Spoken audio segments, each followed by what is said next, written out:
I'm Gareth Everson, and on today's episode, we're going to be talking about the O in lemonade. That's offers. And this is the one that many solopreneurs really struggle with, the sales process, especially if you've come into running your business through your expertise that you've built up over a career and have never really had to sell yourself or your services before. So if you're worried about that whole process of making sales and talking about money and putting forward proposals to your prospects that are going to be attractive to them, and then getting paid for the work that you've proposed, then this is definitely an episode that will appeal to you. So by the end of today's episode, you're going to have a picture of the kind of things that you need to bear in mind in order to make your offers successfully received by your prospects. So let's get into it.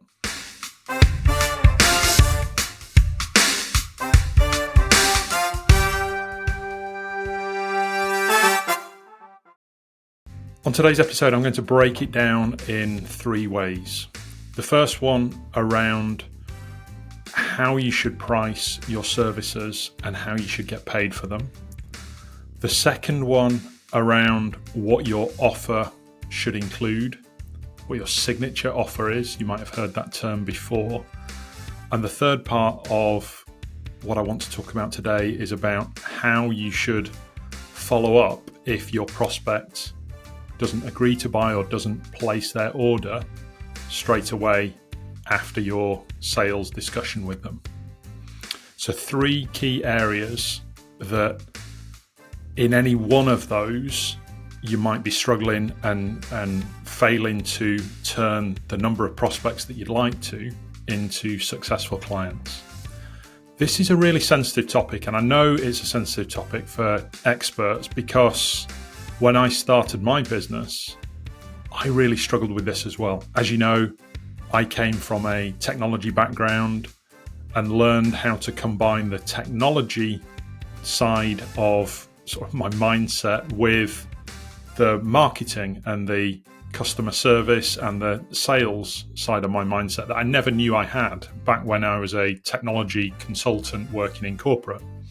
So when I started, it was actually my second business in 2020. I'd never had to position and sell marketing technology solutions for prospects and build a customer base using that.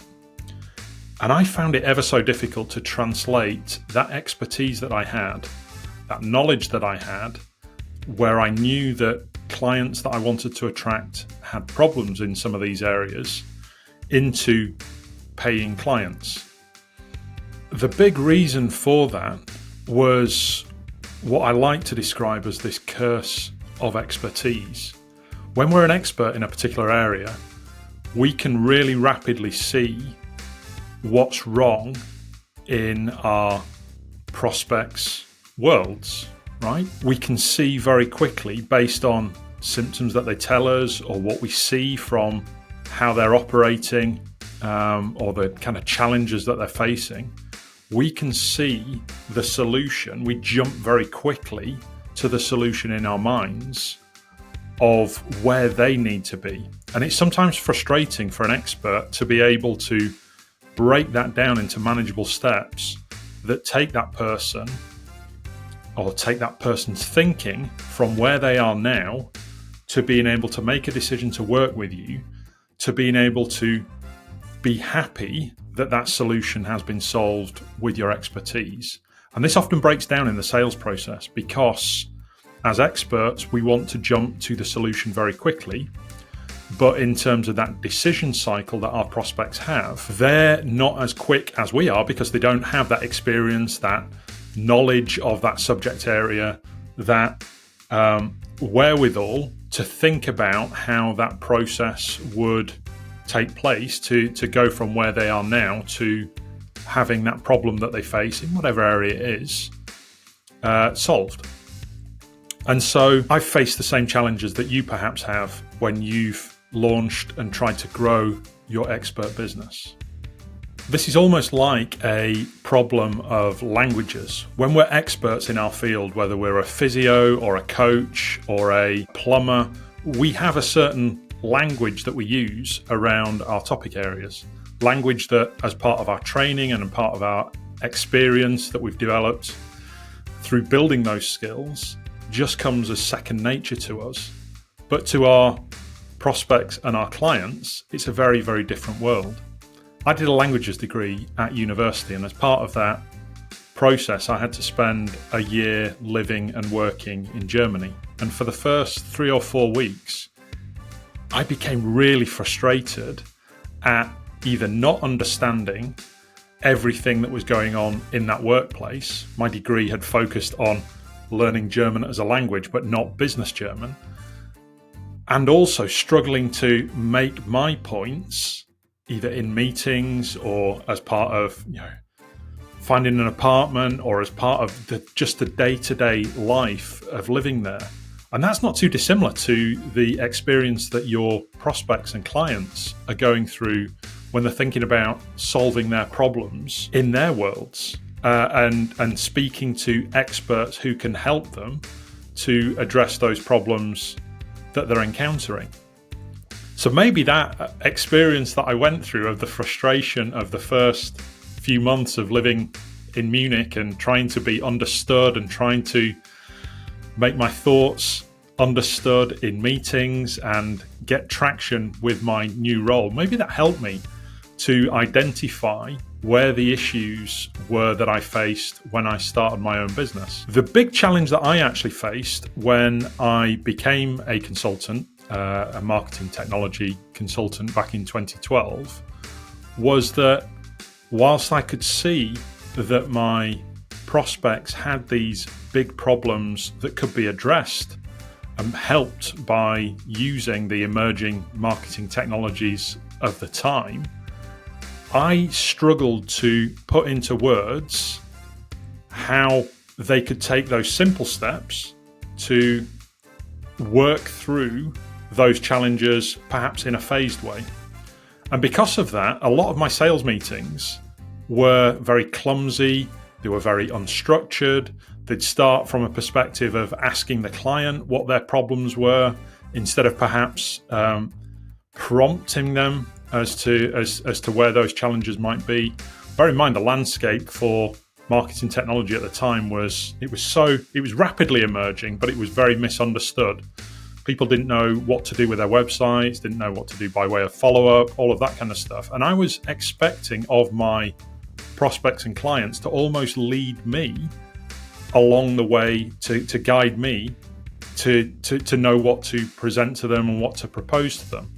And as a result of that, I got into this rut, if you like, of coming out of sales meetings, having promised to create a proposal for my clients and never really having any consistency about what I was going to propose to them and how we were going to work together.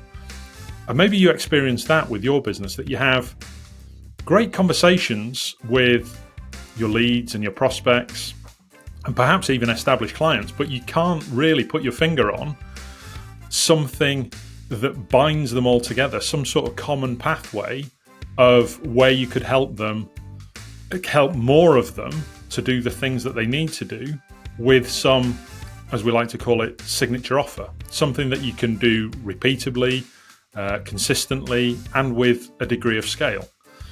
So if you're experiencing those kind of challenges, I know where you're at. I've been there, and hopefully by the end of this episode, you'll have a perspective on some of the things that you can do in order to address some of those challenges that you face. Let's start first of all with what you charge for what you do. I'm going to call out the gurus here because there's a lot of noise that's talked about how you price your services based on value that you provide to your clients. Value-based pricing, charge as much as you can, work out the value that you're delivering to your clients and make sure that you are pricing your product at X amount in relation to that value that you deliver. That's all very well in areas where it's really clear where the financial value or the time value is associated with what you're doing. So I'm not saying dismiss that as a guidance. I'm not saying that the people that talk about value-based pricing who have lots of experience in this area aren't onto something. But actually, there's a huge number of businesses that can't be as specific to say what the direct value correlation between what they do is and the lives of the clients that they're helping with that. A slightly different way to think about it is, especially when you're running your own business solo and you're responsible for the marketing, the sales, and importantly, the delivery of that service. And it's this: we only have so much time in our diaries, so much time in our month, in our week, and in our individual days. And in terms of using that time, if you're anything like me, you probably value time with clients more than you value time on anything else, your business admin, your marketing, your sales. And so that time being as precious as it is, we want to be able to make the most of it. But we also want to be able to make the most of our energy within that time that we have. And one thing that I want you to think about more necessarily than the value that your clients are getting, because it goes without saying that if you're an expert in an area and you're solving specific problems for a client, it goes without saying that you're going to be providing them with value, right?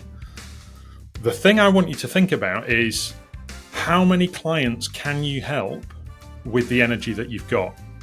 And if you're always pushing yourself to help the clients with the biggest problems, the biggest challenges, the hardest things to overcome, that really push the boundaries of your expertise and your knowledge and your insights in order to be able to do that, you'll find that you struggle to have the energy to help more than, let's say for argument's sake, a handful of clients every week. If everything that you do is taxing in terms of pushing your thought process, pushing your expertise, pushing your knowledge on certain different areas, that's pushing you to find out more in how to resolve those problems, you'll run out of steam. You'll run out of energy to be able to help as many clients as you perhaps like to. And that energy drain is one of the big reasons why many expert businesses don't achieve the objectives that they set themselves, either financially or helping as many clients as they'd like to, because actually they're making a rod for their own back. Instead of positioning what they do and how they help their clients to be able to help as many as they can, what they're doing is pushing the boundaries of their own expertise and taking on really challenging projects that are harder to deliver. I'll talk about this a little bit more when it comes down to then thinking about your signature offer, because this has obviously a knock-on effect for creating that signature offer. But let's then, if we're bearing that in mind, that actually our objective is to maximize our energy so that we can maximize the number of clients that we can help, let's then think about what our mechanism might be to get paid and what our payment terms might be in order to do that. If you think about being able to serve as many clients as you can do and change the lives of as many people as you can, what you then need to be able to put in place are processes whereby you can get paid really efficiently. And that means not having completely unique and bespoke invoices that you're sending out on long payment terms. What you need to have, in my opinion, in this area is really clear, really simple, and really transparent ways that you can get paid quickly. For me, I think you should be able to provide a link to somewhere that somebody can buy online. for almost all services that you'll provide for your clients. And in order to do that, there might be ways that you can get paid either by card, by direct debit, or by certainly like some electronic transfer of funds.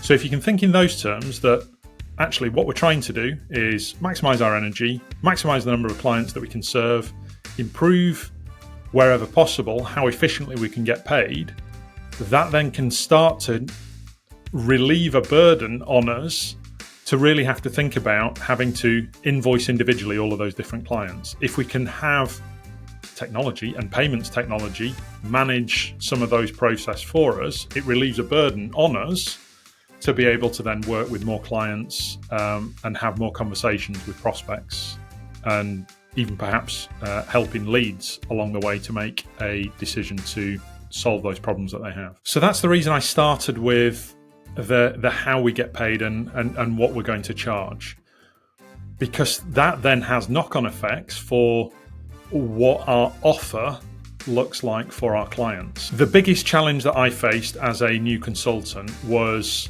thinking that I needed to propose every individual client project in a unique and a bespoke way.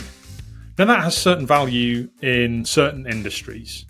For example, top spec architects probably won't be delivering the same project to any more than one or two clients in the course of the work that they do.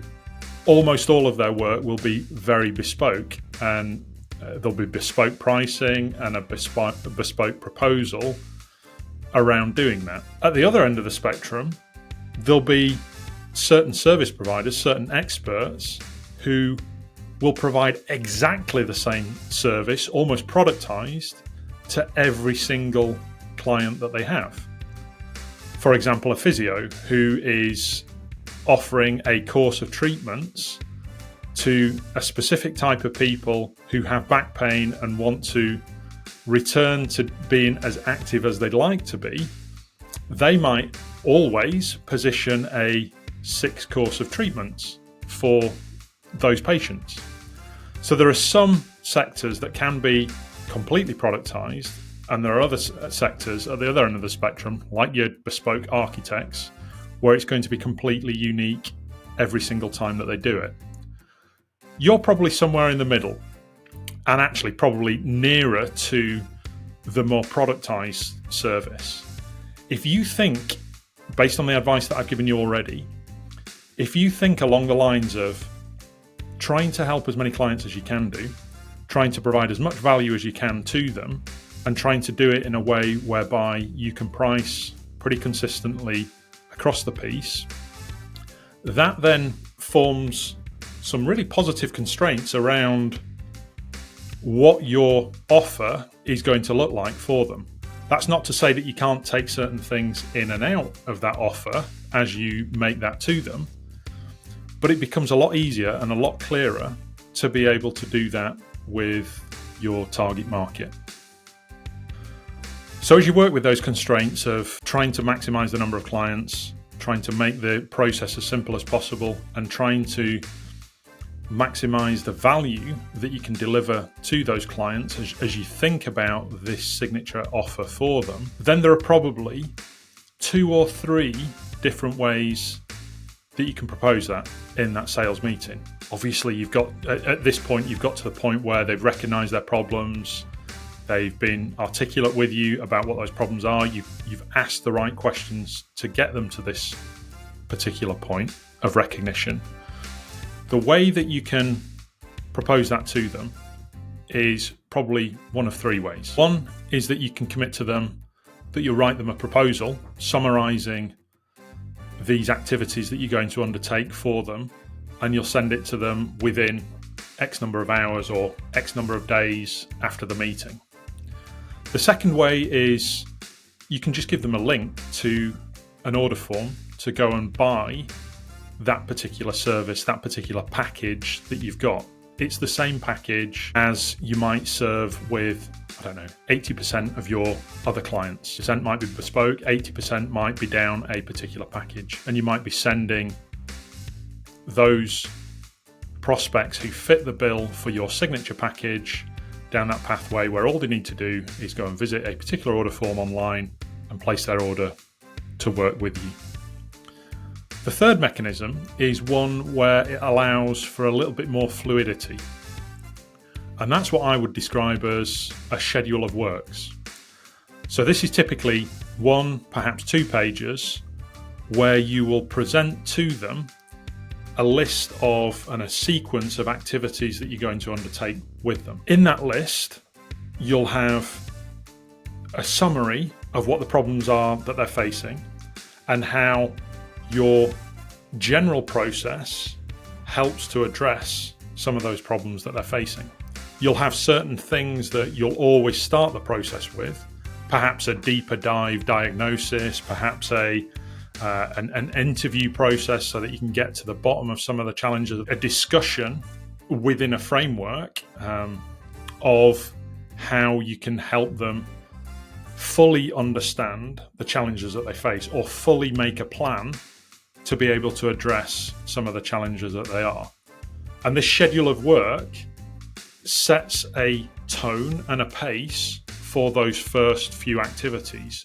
But because you can't be absolutely specific with what's going to happen afterwards and what the outcomes of that are going to be and what the consequences of that for them are going to be, you will put in there more general outcomes that come from it and more general activities that will come off the back of it. And the schedule of work, whilst it'll be really prescriptive with the initial steps, will lay down beyond that the more general activities that you'll undertake with them after you've done those initial steps in the process. So 3 ways that you can summarize your offer coming out of that meeting: the proposal, the simple order form, and the schedule of work. Now, depending on how specific you can be about the service that you're going to deliver to them that's going to help them, you can probably choose one of those 3 mechanisms. The last thing I want to say about making an offer for somebody to buy from you is that not every sales meeting that you have needs to lead to one of those signature offer presentations. If you decide, whether it's mutually or you decide yourself, that this person, even though they've gone through your education process and they've recognized the fact that they have certain symptoms that you can help address, if there are red flags in your mind that maybe they're not particularly suited for your offer, then this probably goes without saying, but I'll say it anyway: don't make an offer to them, because there's probably nothing worse than them signing up as a client for you if you've recognized as part of that sales process that they're not a good fit for you. Because if they're not a good fit now, before they've become a client, they're certainly not going to be a good fit after becoming a client, and it's going to be difficult for you to serve them as well as serve your other clients in a way that isn't stressful. So that's the last thing I want to say about the proposal and the offer. So then the last part of the offer process is you've done all of those things diligently. If you've sent the proposal, you've done it in a timely fashion after the meeting. Doubts aren't seeping into their mind. You've summarized in a really clear way the value that they're going to get from working with you, the problems that they're going to solve by working with you. What happens if they don't then pull the trigger and buy? What happens if days go by and you don't hear from them? How do you follow up with them without seeming needy, without seeming desperate, but still in a way where you're providing value to them? The worst thing that can happen when you've had a great sales meeting is that you just don't hear back from somebody. You're sitting at your desk, maybe the sales meeting was on a Monday and you're still sitting there on Wednesday or Thursday and you've had nothing back from them. There might be valid reasons for that. They might be so busy that they've just not got round to placing that order with you or confirming that they want to go ahead. That might be a really valid reason for it. It's probably not what you're telling yourself at the time. You're probably telling yourself, you're going through all of the negative connotations because that's how our brains work.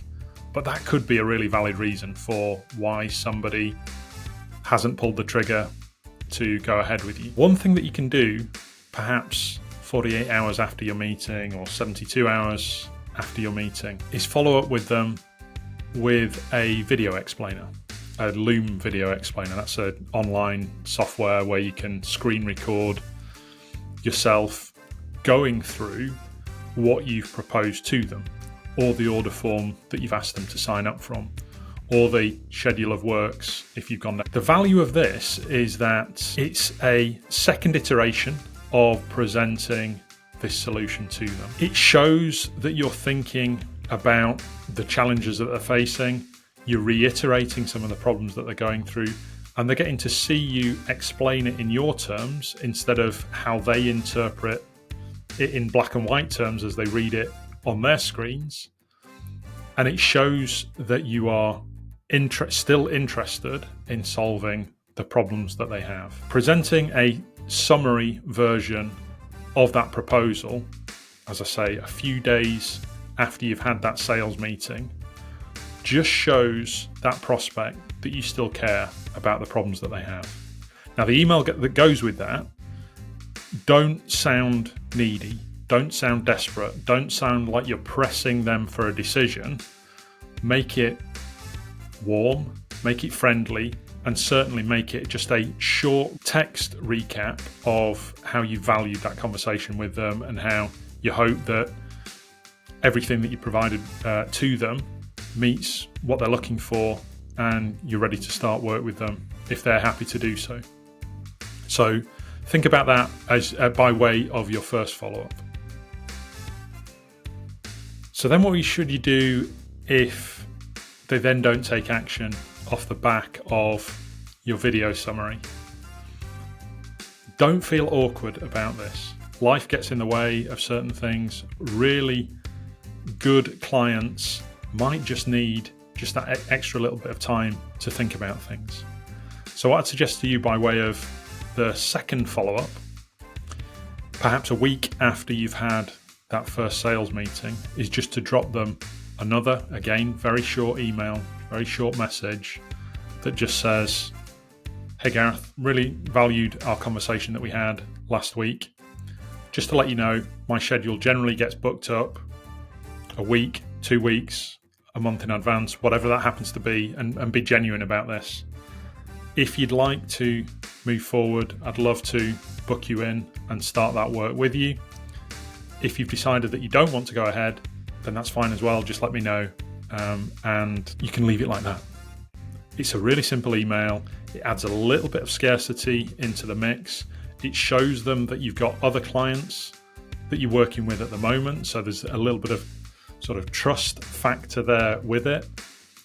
It also shows that you're happy for them to let you know that they're not ready to go ahead, because there's nothing worse than a client that isn't making a decision and you don't know why they're not making that decision. They might have just genuinely decided that they don't want to do this, or they want to postpone doing this, or that actually they've got enough value so far in the process that they've realised that they don't really need to hire somebody to do it for them. Those are all really valid reasons to not go ahead with you. So that's how I would follow up from the sales meeting. It's just those 2 steps in that process. The Loom video walkthrough of what you've proposed to them, and then a week later, just a gentle nudge with the scarcity element in there that gives them an opportunity to tell you, actually, no, I've decided to do something else. And then the third piece, after those 2 things, is just to drop them in your regular email, education, ongoing broadcast list, just so you stay front of mind and front of center with them as you go through. You've done your bit. You've had a great sales meeting with them where you've both mutually agreed that you want to work together. You followed up diligently to that proposal, and you've given them an out a week later if they don't want to work with you, but also added a scarcity factor in there.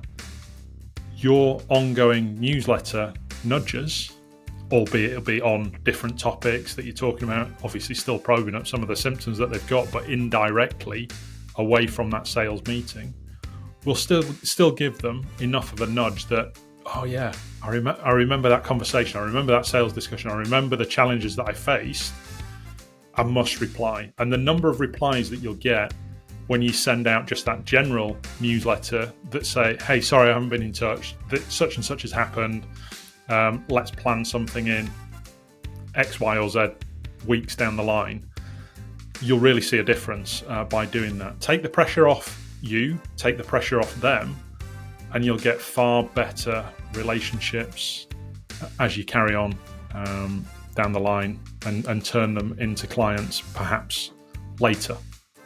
So the offer process, if you think about it in really logical and process terms, you can remove a lot of the pressure on yourself to create these bespoke proposals that you might have been doing in the past, or where you felt nervous about talking about money, or you felt a pressure to close these sales conversations that you've been having. Let process take over some of that stress and some of that pressure. The offer process fits into a kind of circle within Lemonade. If you want to get great endorsements from your clients at the end of this process, you need to be presenting them with work that you know you can deliver to a really high standard, and that's the offer piece. But in order to have great sales meetings and be able to make fantastic offers to them, it loops back to how you're educating those leads or those prospects in the run up to that sales meeting. There's a loop between those three things in your process: how you educate, how you make the offers, and then subsequently how you turn those offers into great client service that lead to fantastic endorsements. And if you have a consistency across the processes within this, and there's no surprises, there's nothing that jumps out by way of concerns or things that you can't deliver or delays to you delivering it, then you'll find that having that consistency will lead to better reviews and better referrals at the end of the customer journey, the customer process with you. Covered quite a lot on today's episode. So if you want to see the show notes from this episode, head to solopreneur.com/EP12 and you'll be able to see the notes from this episode along with a summary of those three processes that we've talked about by way of the offer phase. If you're valuing some of the learnings that you're getting from this podcast and you're starting to think about how you might adjust your own sales and marketing activities, have a look at solopreneur.com/planner. That's PLANNER, solopreneur.com/planner. And on there, if you answer a series of really simple questions, most of them multi-choice, you'll be able to get off the back of it a completely bespoke marketing plan for your business that follows the 8 processes within Lemonade.